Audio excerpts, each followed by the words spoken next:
नमस्कार प्रिय विद्यार्थी मित्रांनो, आज आपण जो आपला पहिला युनिट सुरू आहे त्या युनिटवरचा आज आपण शेवटचं उदाहरण घेऊया. या शेवटच्या उदाहरणात तुम्हाला सर्व गोष्टी शिकायला मिळतील आणि आपला units cost and cost sheet and tender हा आज संपवूया. तुम्हाला जे काही उदाहरण झालेले आहेत त्या उदाहरणापैकी त्याच्या व्यतिरिक्त तुम्हाला दुसरी माहिती विचारणार नाही परीक्षेमध्ये, जे आपण उदाहरण शिकलेले आहोत, सोल्युशन केलेले आहोत, त्याच्याच आधारावर किंवा त्याच प्रकारचे उदाहरण तुम्हाला परीक्षेमध्ये विचारेल. त्याच्या व्यतिरिक्त तुम्हाला कोणताही आगळा वेगळा प्रकार विचारणार नाही किंवा सिलेबसच्या बाहेरची उदाहरणे विचारणार नाही. म्हणून मी तुम्हाला विनंती करतो आहे की जे उदाहरण सोडवलेले आहेत त्याचा व्हिडिओ मी यूट्यूबवर घातलेले आहे, पूर्ण व्हिडिओ घातलेले आहेत. तुम्ही सविस्तर यूट्यूब चॅनलवर जा, माझं नाव सर्च करा, तुम्हाला सर्व उदाहरण सोडवलेले तिथे मिळते. आणि आता राहिला प्रश्न उदाहरण प्रश्नांच्या, तर ते सगळ्या प्रकारचे प्रश्न मी तुम्हाला तुमच्या ग्रुपवर पाठवलेलो आहे, ते तुम्ही आपल्या वहीमध्ये नोंद करून या आणि त्याच्या खाली तिथं सोल्युशन व्हिडिओ पाहून तुम्ही सॉल्व करा. कारण की मी तुम्हाला प्रत्येक व्हिडिओमध्ये प्रत्येक स्टेप चांगल्या प्रकारे समजून सांगितलं आहे. तर पहिला युनिट्स आपला कॉस्टशीट अँड टेंडर सुरू होता, तो आज आपण संपवूया आणि या शेवटचं उदाहरण घेऊन तो युनिट्स आपण संपवूया. बघा, उदाहरण मी तुम्हाला पाठवलेलं आहे, तरी पण एकदा समजून सांगतो आहे. The following details are available from a company's books of 1 year. एक वर्षाची कंपनी आहे बुक्सची, एक वर्षाकरिता तिचा मॅन्युफॅक्चरिंग डेट आहे. The company manufacture plants. Stock of material opening दिलेला आहे 12,800. Stock of finished goods opening दिलेला आहे 28,000. Purchase during the year 2,92,000. Productive wages 1,98,000. Sales of finished goods 6,92,000.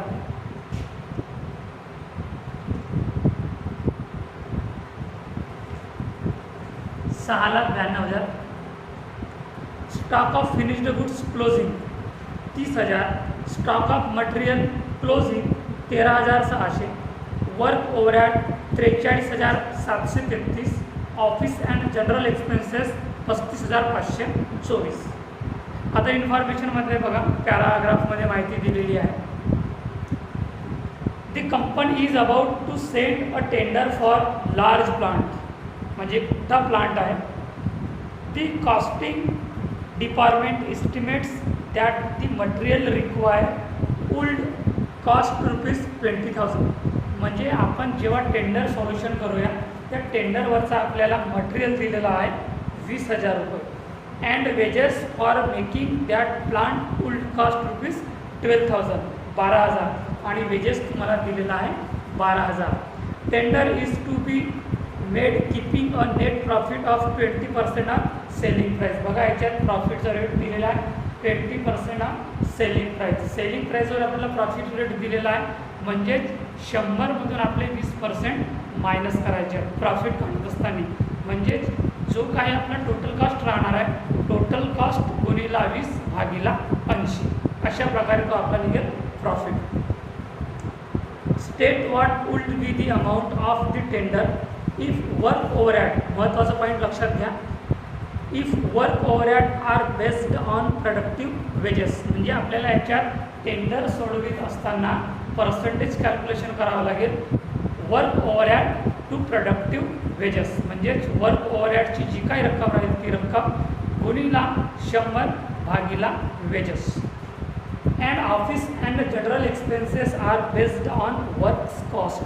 आणि वर्क ओव्हरहेड सारखंच आपल्याला ऑफिस ओव्हरहेडची पर्सेंटेजसुद्धा कॅल्क्युलेशन करावं लागते आणि ते पर्सेंटेज आपल्याला कॉस्टशीटवर तयार करावं लागेल. तर सविस्तरपणे आपण याचं सॉल्युशन करूया आणि समजून घेऊया. या उदाहरणात आपल्याला काही युनिट्स दिलेले नाही आहेत, टेंडरचं युनिट्स नाही आहेत, कॉस्टशीटचे युनिट्स दिलेले नाही आहेत. तर सरळ सरळ गरज सॉल्व करायचं. कॉस्ट शीट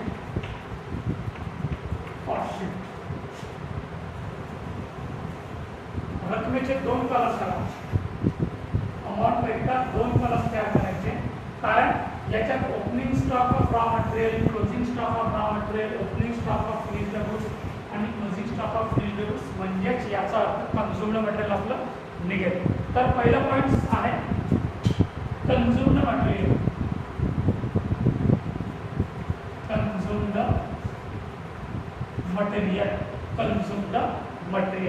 पहिला पॉइंट काय येणार आहे? Opening stock of raw material. Opening stock of raw material. Opening stock of raw material किती दिलेला आहे? Opening stock of raw material 12,800.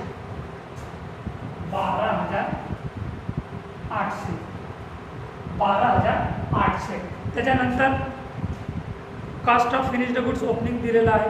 Purchase during the year 2,92,000 म्हणजे परचेस ऑफ मटेरियल किंवा raw material purchase.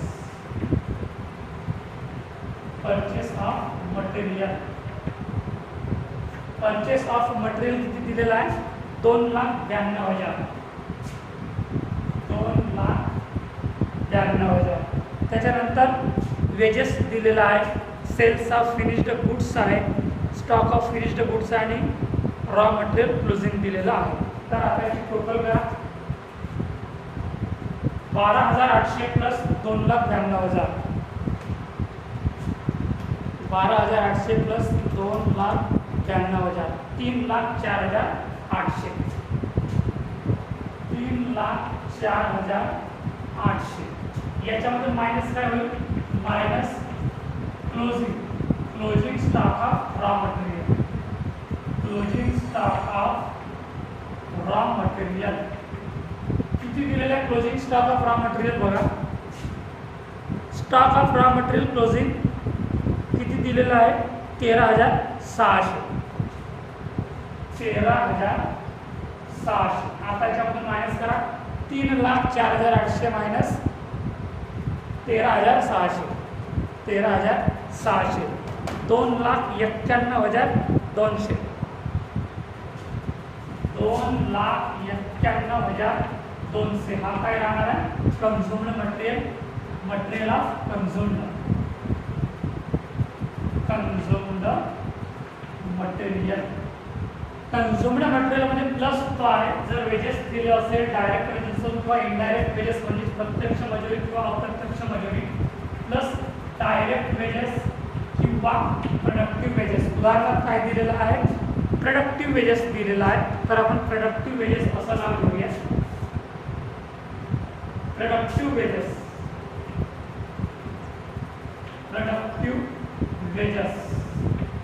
Productive wedges किती दिलेला आहे?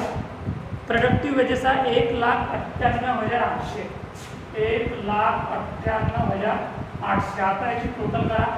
2,91,200 plus 1,98,800 total आहे 4,90,000.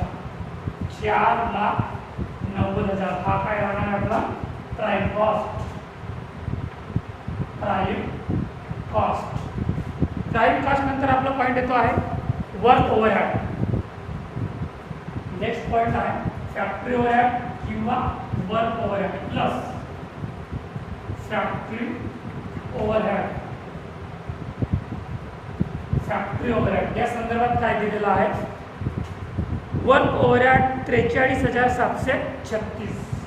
Work overhead. Work overhead 43,736. 43,736. आता याची टोटल करा. 4,90,000 प्लस 43,736 5,53,736. 5,53,736. 5,33,000. 5,33,736 हा काय राहणार तुमचा? वर्क कॉस्ट किंवा फॅक्टरी कॉस्ट. वर्क किंवा फॅक्टरी कॉस्ट. वर्क किंवा फॅक्टरी कॉस्ट. वर्क किंवा फॅक्टरी कॉस्टच्या नंतर आपलं पॉईंट कॅल्क्युलेशन होतो आहे ऑफिस ओव्हरहेड किंवा ऑफिसचा cost plus office overhead. Office overhead संदर्भात बघा काय खर्च दिलेला आहे. Office and general expenses 35,524. Office and general expenses, office and general expenses 25,500 किती आहे 35,524. 35,524. आता याची टोटल करा.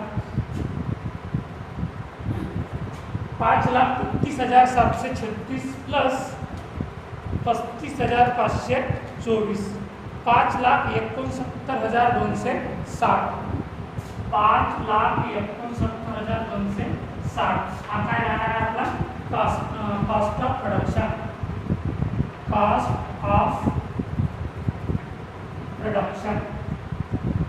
ऑफ प्रोडक्शन नंतर प्लस होणार आहे आपला, कारण आपल्याला उदाहरणार्थ दिलेलं आहे opening stock of finished goods and closing stock of finished goods. तर opening stock of finished goods हा प्लस होईल आणि closing stock of finished goods हा काही मायनस होईल. तर plus opening stock of finished goods किती दिलेला आहे opening stock of finished goods. Stock of finished goods in bracket opening 28,000 28,000. Total करा 5,69,260 प्लस 28,000 5,97,260. 5,97,260 याच्यामधून मायनस होणार आहे minus closing stock of finished goods. Closing stock of finished goods किती आहे closing stock of finished goods बघा. Stock of finished goods is closing 30,000 30,000.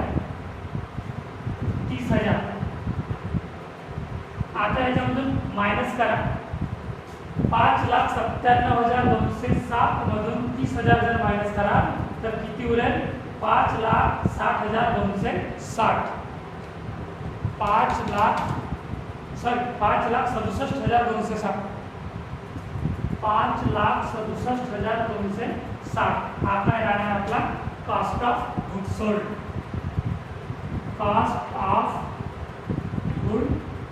Sold. याच्यानंतर plus selling and distribution expenses. Selling and distribution expenses या संदर्भात काय खर्च दिले आहेत आपल्याला सेलिंग संदर्भात बघा. स्टेप बाय स्टेप आपले मुद्दे कॅल्क्युलेशन झाले की नाही. तर stock of raw material opening झालेला आहे. Stock of finished goods opening झालेला आहे. परचेस ड्युरिंग द इयर हा सुद्धा झालेला आहे. प्रोडक्टिव्ह वेजेस झालेला आहे. सेल्स ऑफ गुड्स हा तर सेल्स आहे. Stock of finished goods closing झालेला आहे. Stock of raw material closing झालेला आहे. वर्क ओव्हरहेड झालेला आहे. ऑफिस अँड जनरल एक्सपेन्सेस सुद्धा झालेला आहे. म्हणजे सेलिंग अँड डिस्ट्रीब्युशन एक्सपेन्सेस संदर्भात काहीच खर्च दिलेला नाही आहे. तर याची टोटल नीट म्हणजे 5,67,260 हा काय राहणार आहे तुमचा टोटल कॉस्ट. टोटल कॉस्ट झालेला आहे 5,67,260. याच्यानंतर इकडे बघा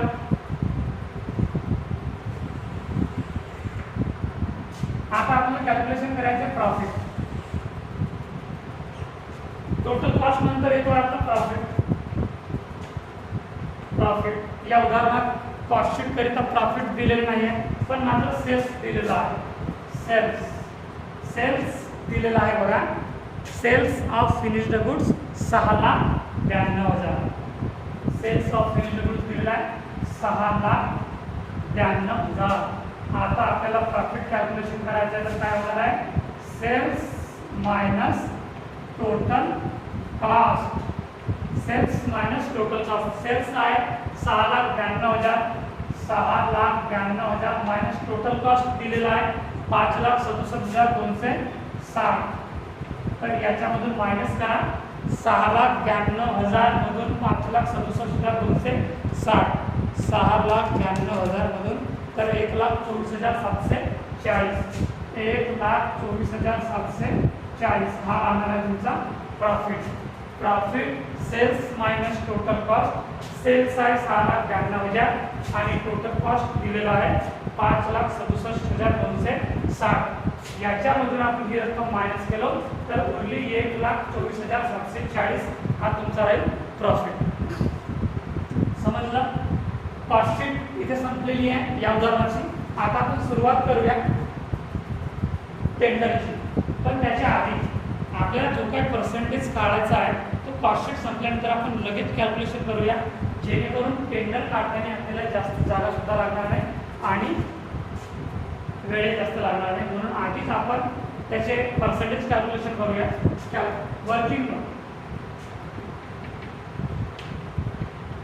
वर्किंग तुम्हाला या उदाहरणात शेवटच्या पॅरामध्ये शेवटचं लाईन विचारलेली आहे.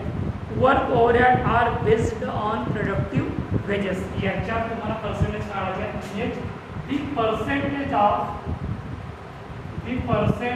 Of work overhead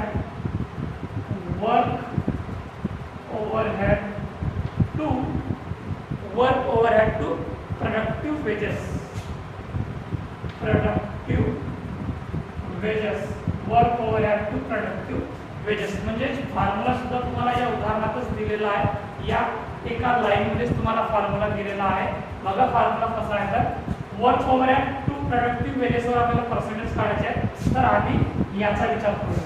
work overhead भागीला प्रोडक्टिव्ह वेजेस गुणिला 100. बघा आता कॉस्टशीटवर वर्क ओव्हरहेड किती दिलेला आहे. वर्क ओव्हरहेड हा दिलेला आहे. बघा कॉस्टशीटवर वर्क ओव्हरहेड दिलेला आहे 43,736 म्हणजे 43,736 गुणिला 100 भागीला प्रोडक्टिव्ह वेजेस. कॉस्टशीटवर प्रोडक्टिव्ह वेजेस किती दिलेला आहे. प्रोडक्टिव्ह वेजेस दिलेला आहे 1,98,800. 1,98,800 याचे पर्सेंटेज कॅल्क्युलेशन करा. 43,736 गुणिला 100 भागीला 1,98,800 2.18% किती निघालेला आहे. 43,736 गुणिला 100 भागीला 1,98,800 आहे. इथे लिहिण्यात गडबड झाली. 1,98,800 म्हणजेच याचा आता काय होणार आहे 43,736 भागीला 1,98,800 गुणिला 100 22%. 22% आपल्याला निघालेला आहे वर्क ओव्हरहेडचा पर्सेंटेज. याच्यानंतर पॉईंट नंबर 2 तुम्हाला विचारलेला आहे. Office and general expenses are based on work cost. म्हणजे the percentage of office and general expenses to office and general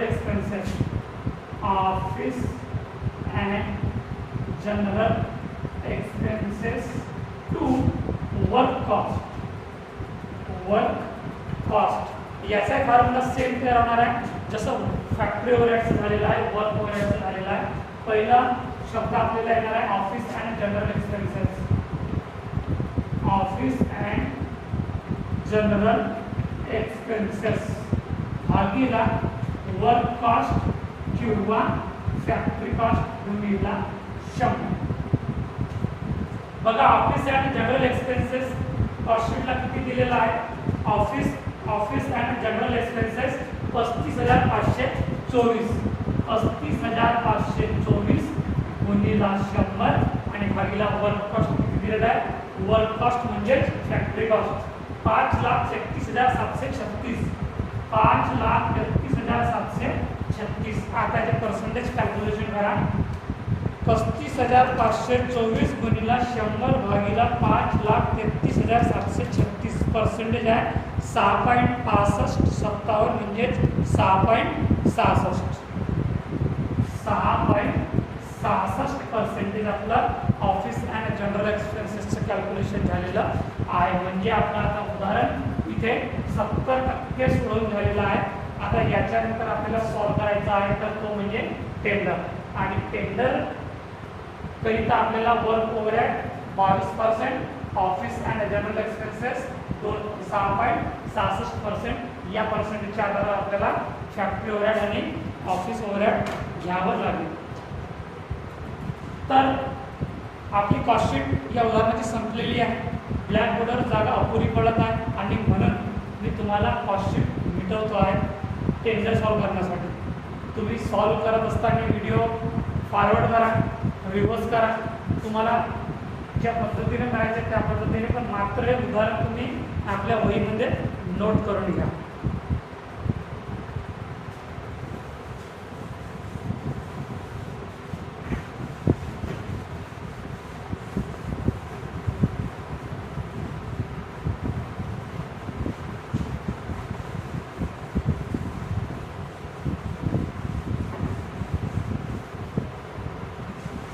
आता सॉल्व करूया टेंडर. टेंडर